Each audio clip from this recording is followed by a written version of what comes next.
सन्यासी हूं, जरा मरासी भगवान की भक्ति कर लेता हूं।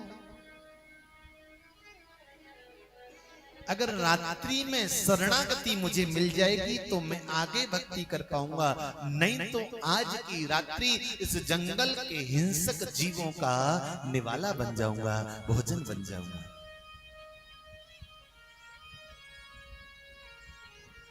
इतने में ही बाहुक आ गया।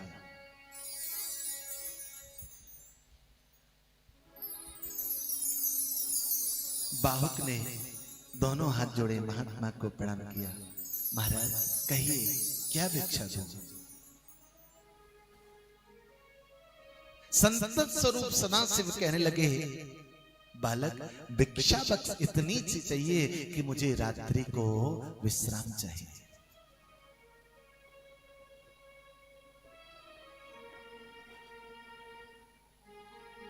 बाहुक ने कहा, महाराज क्षमा करना, ये मैं देने में असमर्थ हूं, क्योंकि महाराज मेरी छोटी सी कुटिया है और इसी में मैं और मेरी पत्नी रहती है।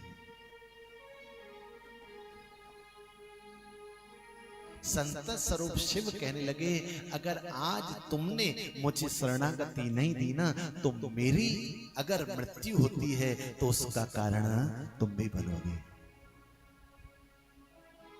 पत्नी बाहुका ने ये शब्द सुने, मां का भाव अलग होता है।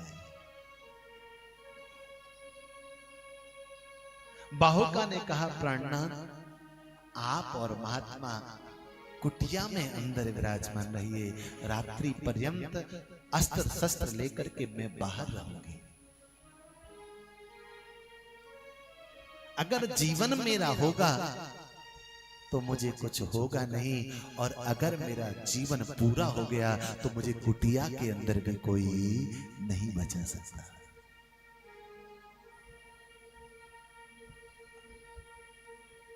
बाहुका की बात सुनकर के पति ने कहा, देवी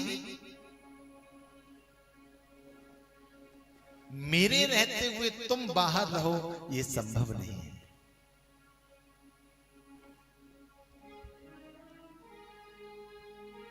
जो होना है वो विधि के अधीन है। लेकिन आप सही कह रही हो, एक गृहस्थ का कर्तव्य है कि अपने दरवाजे पर आए हुए भिक्षुक को बिना भिक्षा के नहीं जाने देना चाहिए। चाहे वो भिक्षा किसी भी प्रकार की हो, भले ही वो शरणागति की भिक्षा है, भले ही हम अपनी असहजता प्रकट कर रहे हो, लेकिन ऐसा नहीं है कि हम देने में सक्षम नहीं है। इसलिए देवी आप अंदर विराजमान रहिए, महात्मा जी भी अंदर रहें और मैं बाहर रह करके सुरक्षा करूंगा। पत्नी ने कहा, प्राणनाथ हम दोनों बाहर रहेंगे, अतिथि हैं, संत हैं, महात्मा हैं, वह अंदर विराजमान रहेंगे। पति बाहुक ने कहा, नहीं प्राण प्रिय,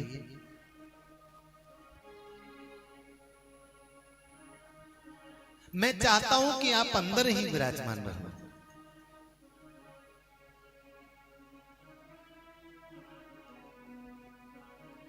रात्रि में बाहुका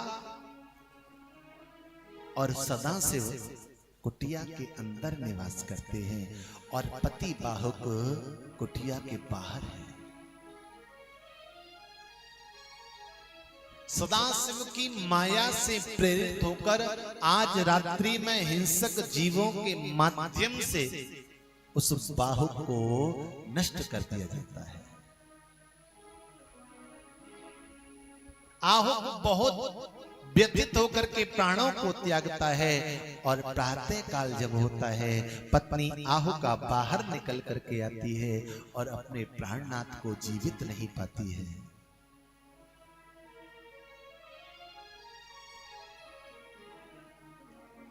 हृदय पति विरह की पीड़ा से व्यथित हो जाता है।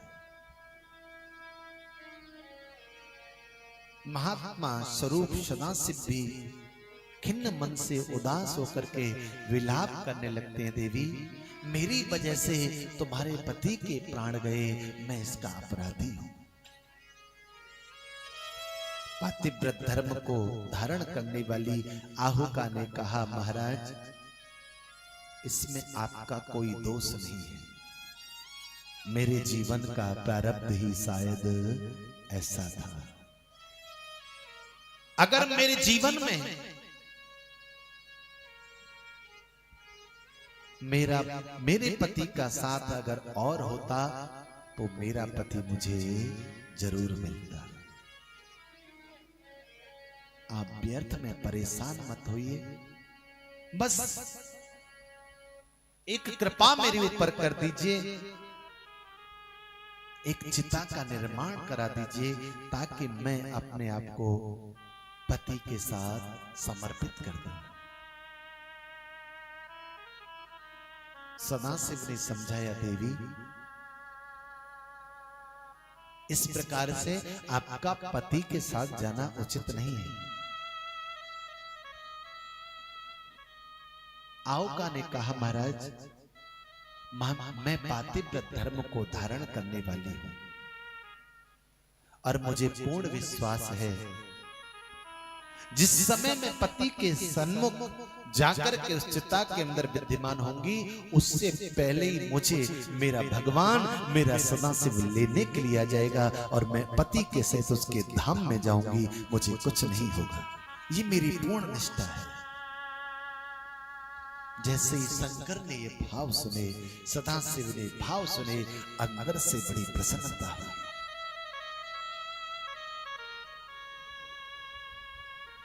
और भारी मन के साथ जो चिता निर्मित हुई थी उस पर आहुका पति को गोद में लेकर के विराजमान हुई। अपने इष्ट सदाशिव का ध्यान करते हुए आहुका ने कहा, हे यति, हे सन्यासी, इतनी कृपा और कर दीजिए कि आप इस चिता के अंदर अग्नि को प्रज्वलित कर दीजिए। यति स्वरूप सन्यासी जब हाथ में अग्नि लेकर के उपस्थित हुआ, उसी समय उस आहुका ने अपने ध्यान को सदाशिव में लगाया और अपनी डोर को उस परमात्मा से जोड़ने लगी। करुणा के निधान, करुणा के सागर सदाशिव प्रसन्न हो गए और उसी समय आहुका से कहा, अरे आहुका, अपने नेत्र खोल, जिस शिव का तू ध्यान कर रही है वह तेरे सन्मुख खड़ा है। जैसे ही आहुका ने दोनों नेत्र खोले, दिव्य स्वरूप सदाशिव को देख करके चरणों में प्रणाम किया। नेत्र अश्रुओं से भर आए, अपने जीवन को धन्य मानती हुई बार बार प्रणाम करते हुए कहने लगे, प्रभु मैं आपको पहचान नहीं पाई, क्षमा करना। मैंने आपको एक सन्यासी के भाव में देखा, एक यति के भाव में देखा, जबकि मैं आपकी सेविका हूं तो मेरा कर्तव्य है कि सेवक को स्वामी को पहचानना चाहिए, चाहे वो किसी भी रूप में हो। सदाशिव ने कहा, देवी तुम्हारे इस व्रत से, तुम्हारे इस संकल्प से और तुम्हारे किए गए कर्म से मैं अति प्रसन्न हूं, जो तुम्हें चाहिए वो मांग लो। और उसी समय सदाशिव की कृपा से वह आहुक भी पुनर्जीवित हो उठा। पति पत्नी दोनों सदाशिव के चरणों में प्रणाम करते हैं। प्रभु जीवन में कुछ नहीं चाहिए, बस जब भी इस दुनिया में आगमन हो सदैव आपका स्मरण बना रहे।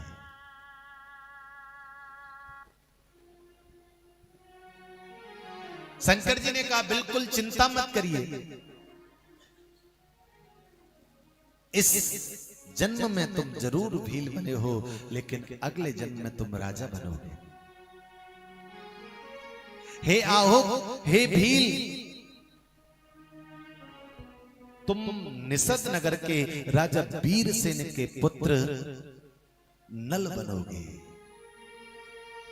और तुम्हारी जो पत्नी आहुका है ना, ये आहुका विदर्भ देश के महाराज भीमसेन की कन्या दमयंती बनेगी।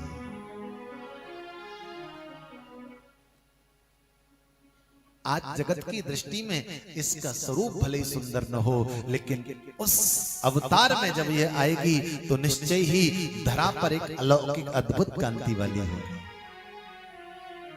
और उस समय में हंस के रूप में हंसावतार धारण करूंगा, जिसके माध्यम से तुम दोनों का मिलन होगा। ऐसा आशीर्वाद